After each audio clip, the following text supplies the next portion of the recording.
Think about the last time you sat across from someone, an old friend, a distant relative, maybe a neighbor you'd reconnected with after years apart. The conversation felt nice. They asked about you. They seemed interested. They leaned in, smiled, nodded. But when you drove home that afternoon, something felt off. You couldn't quite name it. You weren't sure why. But instead of feeling warmed by the visit, you felt drained, maybe even a little exposed. If that's ever happened to you, you were right to trust that feeling. Because here's something that took me 4 decades of clinical practice to understand deeply. The most dangerous people in your life rarely lie to you directly. Instead, they ask you questions. Today, I want to share with you 7 specific questions that sound completely innocent, even caring, but are actually some of the clearest warning signs that someone is manipulating you. If someone is regularly asking you these questions, I want you to pay very close attention. In all my years of practice, I've noticed a pattern that breaks my heart every time I see it. Older adults, people who are wise, experienced, and deeply good, find themselves being taken advantage of. Not by strangers, by people they know, people they trust. And when I ask my patients, did anything feel strange at first? They almost always say yes. There was a moment, a question, a conversation that left them uneasy. They just didn't know what to do with that unease. Here's what the research tells us, and what I've seen confirm itself over and over in my practice. Adults over 60 are disproportionately targeted by manipulative individuals, not because they're naive, but because they've spent a lifetime being kind, being polite, giving people the benefit of the doubt, assuming good faith. Those are beautiful qualities, and they can be weaponized against you. The other thing manipulators understand is this: asking questions is safer than making statements. A question sounds like curiosity. It sounds like care. And it lets the other person do all the talking, giving the manipulator everything they need to know. Today I'm going to walk you through all 7 of these questions. I'll tell you what they sound like, why they feel harmless, what the person asking them is actually looking for, and most importantly, what you can do about it. Let's begin. This one often comes dressed up very respectably. It might sound like, "Are you doing okay with everything? You know, with the economy being what it is?" Or, "I just want to make sure you're taken care of. Are things comfortable for you?" On the surface, that sounds like concern. And sometimes it genuinely is, from a close family member or a dear friend who has always been in your corner. But here's how you tell the difference. Genuine concern about your financial well-being is usually private, rare, and offered with solutions. A daughter who worries about her mother's finances doesn't ask casually over coffee. She sits down, she's specific, and she offers help. Manipulative probing is casual, recurring, and detail-hungry. The person keeps circling back. They want to know about your savings, your pension, your property. They ask in different ways, at different times. And they never seem to offer anything in return. No help, no resources, no action. What are they looking for? They're mapping your resources. They want to know if you have money, and whether there's any to be borrowed, gifted, or eventually inherited.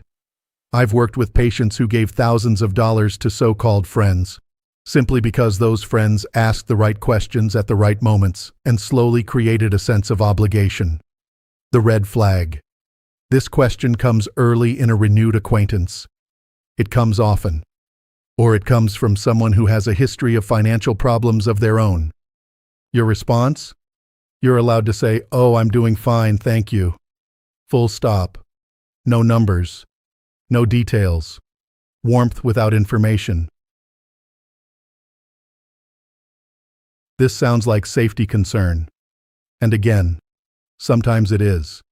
But notice how this question functions as a vulnerability assessment. If the answer is yes, and you live alone, you've just told someone that there is no one in the house with you. No witness. No buffer. No one to double-check what happens during visits. I want to be clear. There is absolutely nothing wrong with living alone. Millions of healthy, active, thriving adults over 60 live alone and love it. The issue isn't your living situation. The issue is who is asking and what they do with that information. Manipulative individuals, including, sadly, some who may be distant family members, use the knowledge that you live alone to time their visits, to create dependency, and to make themselves indispensable to you. They show up just to check on you. They offer to run errands. They become your primary social contact, while slowly creating distance between you and everyone else. The red flag. Someone asks this question repeatedly, seems relieved when you confirm you're alone, or uses it to justify spending unusual amounts of time with you. You don't owe anyone a floor plan of your life. "I have plenty of people around me" is always an acceptable answer, whether it feels perfectly true right now or not. Now we're getting to a more subtle layer of probing. This question is designed to measure your social support network. Specifically, how much are the people who love you paying attention? A caring friend asking this question would listen for any answer and respond accordingly. They'd be happy to hear, "Oh yes, constantly, it's almost too much." And they'd be concerned to hear, "Not as much as I'd like." A manipulative person is listening for gaps. They want to hear, "Honestly, not that often. They're all so busy." Because that answer tells them something valuable. There is space around you. There is loneliness. There is an opportunity to step in and fill a void, and to eventually become the most important person in your life. In psychology, we call this need identification. Before someone can exploit a need, they have to find it. And questions like this one are designed to find it. I've had patients whose most manipulative relationships began with someone saying, "Well, if your family isn't checking in, I will." What sounded like kindness was actually strategy. The red flag, the person's face or voice subtly brightens when they hear that you don't have much family contact. They follow up with offers to spend more time together, rapidly and persistently. Health is deeply personal. And when someone asks about it with a concerned expression, it's very easy to open up. But consider what sharing detailed health information actually gives someone. It tells them whether you are mentally sharp or whether there are concerns about cognition that might make you easier to mislead. It tells them whether you are physically dependent and whether there are services, products, or caregiving relationships they could insert themselves into. And it tells them whether there is a timeline, which for individuals interested in inheritance or financial gain is unfortunately relevant information. I want to say something important here, because I know this sounds harsh. Most people who ask about your health are simply caring. Truly. But the ones who follow health questions with unsolicited advice about supplements, alternative treatments, or a friend who could really help you, those are worth watching carefully. The red flag. After you share health details, the person pivots quickly to a product, service, or person they want to connect you with. Or they revisit the topic repeatedly, always seeming to probe for updates. Your health is yours. "I'm managing well, thank you," is a complete sentence. I want you to stop and really hear this one. Of all 7 questions on this list, this is the one I consider most psychologically dangerous. Because it wraps a poisonous idea inside a compliment. "You've lived such a full life." That's flattery. It invites you to relax, to feel seen, to open up. And then, "Do you ever feel like a burden?" That is not a caring question. That is a seed. In all my years of practice, I have never met an adult over 60 who didn't carry at least some quiet worry about being a burden to the people they love. It is one of the most universal fears of aging.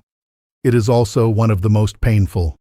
A person who genuinely cares about you would never plant that seed. They would uproot it. They would say, "You are not a burden. You are loved. Don't you dare think otherwise."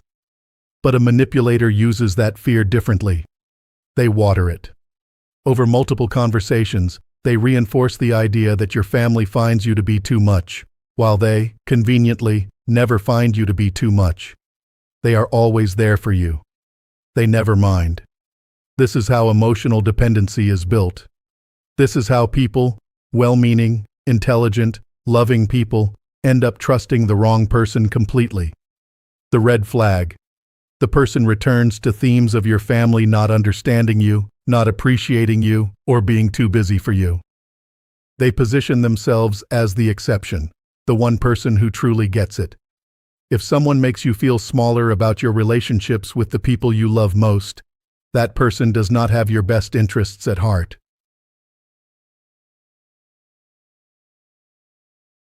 This question has a legitimate version. Estate planning is real and important. Attorneys, financial advisors, and close family members may need to discuss these topics with you, openly, professionally, and with your full agency. That is not what I'm talking about here. I'm talking about the version that comes from someone who has recently reappeared in your life after years of distance, or from a neighbor you've known for only a short time, or from a person who always seems to bring the conversation around to money or property. What this question is really asking is, am I in the picture? And how much is in the picture? Distant relatives who were absent during your hardest years sometimes reemerge during later stages of life. Some of them are genuinely motivated by love and regret. Others are motivated by something far simpler. The pattern I've seen most often: someone reestablishes contact, is warm and attentive for a period of time, gradually introduces conversations about finances, inheritance, and end-of-life arrangements, and begins positioning themselves as a trusted confidant. The red flag. The topic comes up before deep trust has been established. The person asks not just once, but returns to it. They may express opinions about how your assets should be distributed, subtly steering the conversation toward themselves or away from your primary family. Your estate is your business, and your attorney's. It is not cocktail conversation.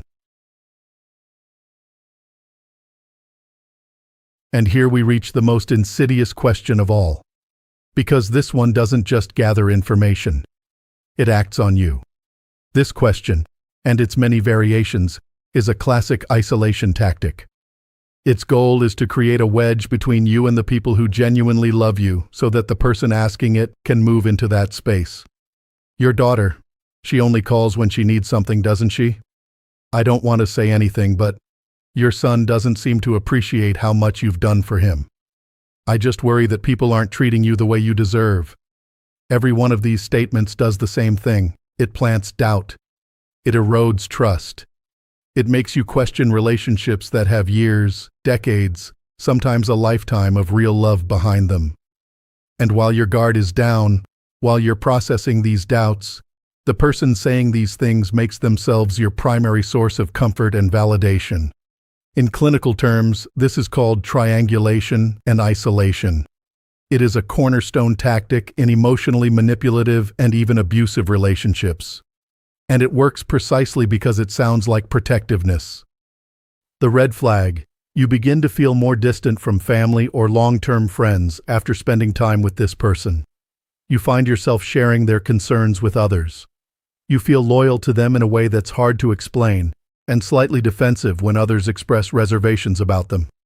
If someone consistently makes you feel that the people who have always loved you are actually the problem, please hear me clearly. They are the problem. Now that we've walked through each of these questions, I want to give you the bigger psychological picture, because understanding the pattern is what will protect you going forward. All 7 of these questions share a common architecture. They are what I call extracting questions rather than caring questions. Here's the simplest way to tell them apart. Who benefits from the answer? When a caring person asks how you're doing financially, they're thinking about your well-being. When a manipulative person asks the same question, they're thinking about their opportunity. The question sounds identical. The intent is completely different. There's a concept in psychology called strategic vulnerability mapping, the process by which manipulative individuals identify the emotional and practical soft spots in another person's life, then position themselves to fill those gaps. It's not always conscious, but it is consistent. And the tool they use is conversation. Specifically, questions. Here's the other thing I want you to understand. The people who use these tactics are often very charming, very warm, very skilled at making you feel special and understood. You won't leave those early conversations feeling manipulated. You'll leave feeling seen. That's by design. What changes, and what you should watch for, is the pattern over time. A single question means nothing. A sustained, recurring interest in your vulnerabilities, your finances, your family relationships, and your emotional pain points, that is the signal. Trust the pattern, and trust yourself. I want to leave you with something concrete. Not just awareness, but tools. Number 1. The pause rule. You are never obligated to answer a question immediately. When someone asks you something that touches on finances, health, family, or living situation, it is completely acceptable to say, "Let me think about that," or simply to change the subject. You owe no one immediate access to your personal life. Pausing is not rude. Pausing is wise. Number 2. The redirect test. When someone asks you a probing question, try redirecting. Ask them the same question. How about you? How are things going financially for you? A person who is genuinely curious will engage openly. A person who is extracting information will become uncomfortable, deflect, or steer the conversation back to you. That response tells you everything. Number 3. The pattern check. After every visit or conversation, ask yourself one simple question. Do I feel better or worse about my life and about my relationships than I did before this conversation? Genuine connection should leave you feeling warmer, more grounded, more appreciated. If you consistently feel vaguely unsettled or more worried about your family or more dependent on this particular person, pay attention to that. Number 4. The trusted circle rule. Make a decision, consciously, about which people in your life have earned access to sensitive information about your finances, your health, and your living situation. Write it down if you need to. It doesn't have to be a long list, but it should be a chosen list. And when someone outside that circle asks probing questions, you simply keep the door closed. Warmly. Without explanation. Number 5. Trust your history. You are over 60 years old. You have watched people for decades. You have seen relationships build and fall apart. You have learned things about human nature that no classroom could teach. That experience lives in your body, and it shows up as the quiet feeling that something is off. Younger people often ignore that feeling because they lack the reference points to trust it. You have the reference points. You've earned them. Trust them. I want to close with something I tell every patient who comes to me with this kind of story. Recognizing manipulation, protecting yourself from it, is not the same as becoming cold. It is not the same as closing your heart. It means the opposite. When you stop giving your trust away to people who haven't earned it, you have more to give to the ones who have. Your children, your grandchildren, your friends of 30 years. The people who have sat with you in your hardest moments and never once asked what was in your bank account. You deserve relationships that fill you, not ones that drain you. You have survived more than most people will ever face. You've navigated loss, change, hardship, uncertainty. You know people. You understand life in a way that only comes from living it. That wisdom is not a liability. It is your greatest asset.